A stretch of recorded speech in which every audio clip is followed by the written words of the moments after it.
Welcome to the Cryptoversity. Now, I had a thought for quite a while now, and I thought I better say something about it in case it does actually happen.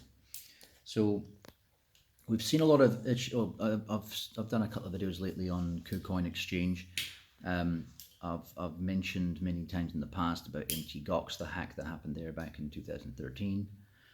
The Cryptopia hack was in 2018. We've had a lot of other exchanges as well that have been hacked over the years, and we've also seen something that's it's something I expected to happen in America, and has started to happen, which is basically the US government. Well, when I say starting to happen, this happened before 2017. The US government starting to get greedy, or they're starting to get worried that they're not going to take in money from another revenue stream, because their whole thing is about high taxation of their people to pay to bomb other countries and things like that, right? So what I was thinking of is, what if these exchanges, given the world is just run by a bunch of people who are in a little big club, as George Carlin puts it, and so basically you have oligarchs and you have politicians, they're all in bed together, right? It's a possibility that, especially seeing that many countries have been late to the table and still aren't, they're still so protective of their fiat currencies that they're still pretending to ignore cryptocurrency. It could cause countries that are currently poor to become some of the richest in the world, and it could also make some of the richest countries in the world, like America and England, become some of the poorest in the new economy. And we know that they won't accept that. They would rather probably use the military might they have to steal other people's wealth, like they used to do in the old days. So, well, when I say they, England and America weren't really able to do that in the old days. They weren't a dominant force back in the 1800s and the 1700s as they are now. But the Romans did it, and other countries, other empires did it before. So what I was thinking is something that is probably a strategy, and it's probably been looked at already by them as a plan in the future. This is governments in certain countries, is to simply shut down and seize the assets of people from all over the world that are trading on certain exchanges. And I really think that an email that I had through from Bittrex a few days ago is the preparation for this kind of thing to happen. Bittrex, let me think. Well, I suppose Coinbase was only a spot exchange before, so you use that to get out of fiat currency into first Bitcoin and Ethereum, and then Litecoin later on, and then a few others followed. So it used to have a counterpart called GDAX, and GDAX is now called Coinbase Pro, or Coinbase. Yeah, so I think it's Coinbase Pro. It's called. So effectively, Coinbase is just a regular exchange and a spot exchange now. Also, the other exchanges like Binance and KuCoin, a few other ones, they all started doing spot exchange rather than just crypto exchanging. They started doing spot exchanges. So it looks like if you're going to have an exchange, you're going to have both nowadays. You're going to have the spot side of it, moving from fiat currencies into crypto, and the other way around. And you're also going to have crypto trading. So I won't bother speaking about them as separate entities anymore. Just crypto exchanges, right? So what I think might happen is, depending on the jurisdiction you're in, there are exchanges in the UK, not so many. There's many exchanges in countries like Malta, but some of the bigger ones like Binance, they multi-home, which is where you have data centers in many different countries. That allows you the ability, maybe not from a legal point of view, if your legal your legal home, for want of a better expression, is in, let's say it was in Germany, then you'd have to abide by German laws. Germany could shut you down even if you've got data centers in other countries, unless you built your company in a certain way. Like Binance, for example, if they built their company in a certain way where they're not controlled by the Chinese government or these where else were they? Hong Kong, Thailand. I think there are quite a few other places. They're also I think they're even in Jersey now. Anyway, they're not ruled by any one of these things, because they also have a decentralized exchange. This is what I was trying to do for that company private, was to push along the implementation of a decentralized exchange. It never happened. The CEO is on a different wavelength. He's never bothered to embrace crypto or learn about it, so he's still stuck in the past, and he'll never move on and do that, and probably never even release the crypto exchange that we built. But anyway, the thing that I'm thinking about is that based on these jurisdictions, and even if, let's say, in the case of a company like Binance, if you're outside a jurisdiction, they will seize whatever they can. And so, for example, let's say they could shut down systems in different countries. Let's say you're in China, they want to shut down Binance, right? They can shut down one wing of it. They can seize people who work for the company, and they can basically hold them to ransom to say that the government wants to take this because we believe that you're doing money laundering. Just an excuse for the government to steal. And then remember, this is what governments have been doing for generations now, is stealing money that they say is being used for money laundering. Meanwhile, they're money laundering on the side and getting away with it. They're, involving themselves in the drug trade. We've already seen this in America. We've seen it in many countries in Latin America, where the government and the cartel are hand in hand.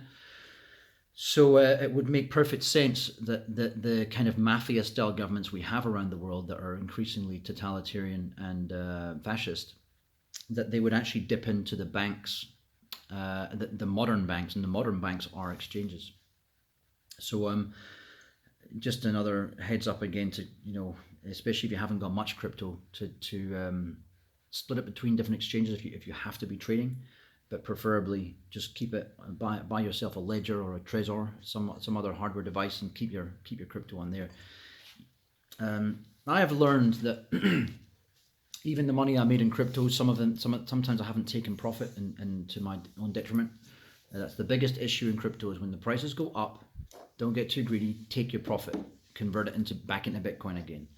Don't listen to idiots who say that Bitcoin's not going to be here in a couple of years. It's more likely that everything else will be gone.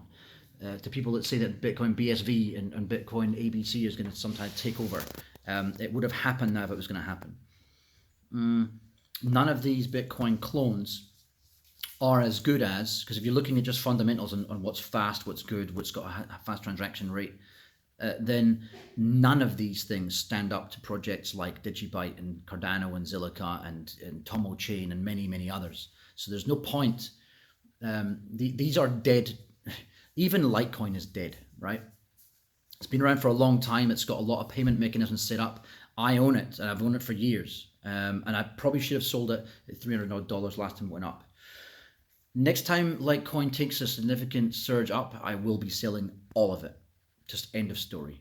And I've been going on for years, since 2014. Yeah, since 2014, or maybe even earlier. No, 2014. I've been telling people to buy it. I think Litecoin came out around 2011, but I've been telling people in 2014 to buy Litecoin.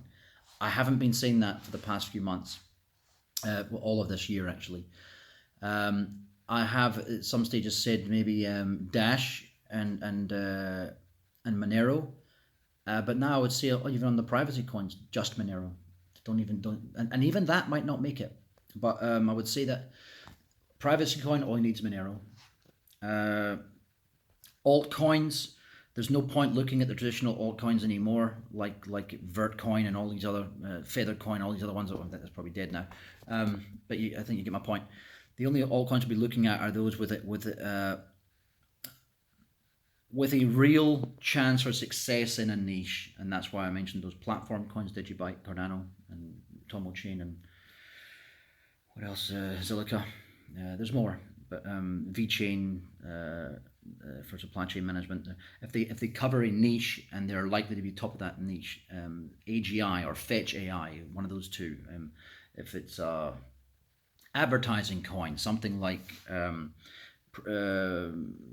what's it called? Basic Attention Token or ADX. You've got to start looking at who the likely top contenders now. And in most cases, there'll be two companies. So for decentralized oracles, there might be a lot more coming through, but I would say that probably Band and Link are the two safest bets in that one. You could go to Zoom and many other projects, of course. They're a lot longer shots. You can make bigger money, but the chance of them falling off, as we've seen recently, Some of these coins that have gone 2-3x have gone 4x down. You know, it can happen, and there's no guarantee that one altcoin market will be the same as the last, right?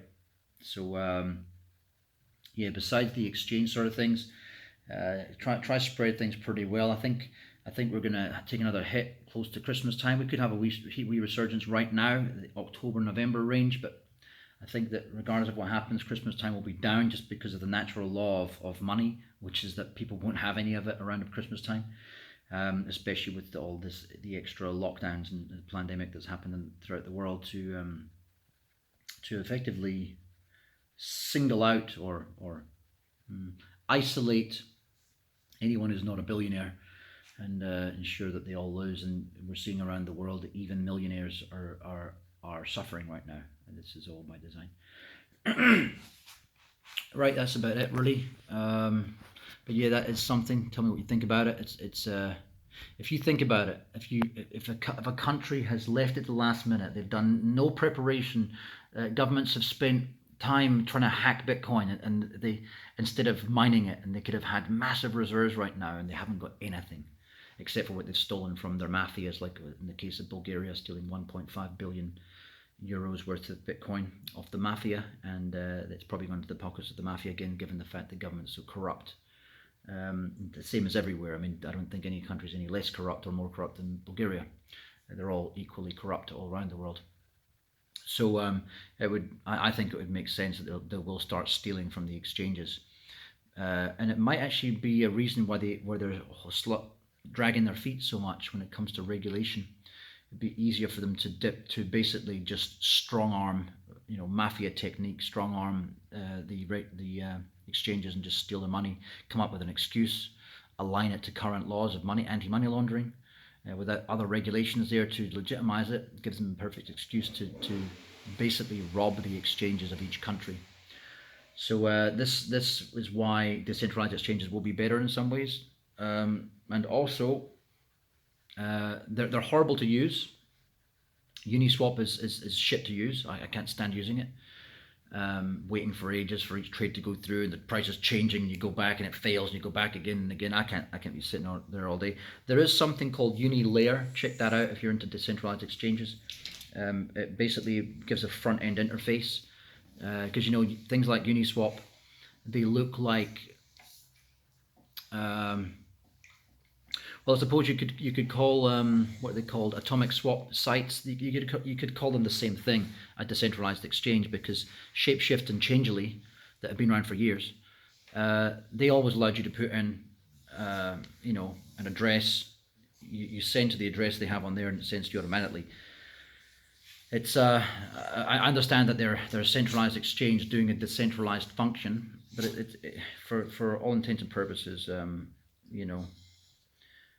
it's almost as secure as using a decentralized exchange, with the exception that the government could tap onto something, have your Bitcoin address tagged, and if they have enough stranglehold on one of those companies, they could block the transaction or steal your money, right? They wouldn't do the second part of the transaction to change it into a different currency. But yeah, they're just as ugly to use as those as Changelly, as the atomic swap sites were or are. So UniLayer might make it easier for you. But yeah, definitely don't leave your money on exchanges, and split it between as many exchanges as you can. And don't trust any government, because none of them have prepared. They've all been too busy trying to keep their own currencies afloat, and the days are numbered there. So yeah, they're like the preppers that haven't bothered to buy any food or any means of protection or whatever it might be, and they're going to try and rob your house as soon as times get bad. That's just like the governments. They're the same thing. They haven't prepared for anything. They've been waiting for the ship to hit the iceberg before they take any steps. All right, cheers, bye.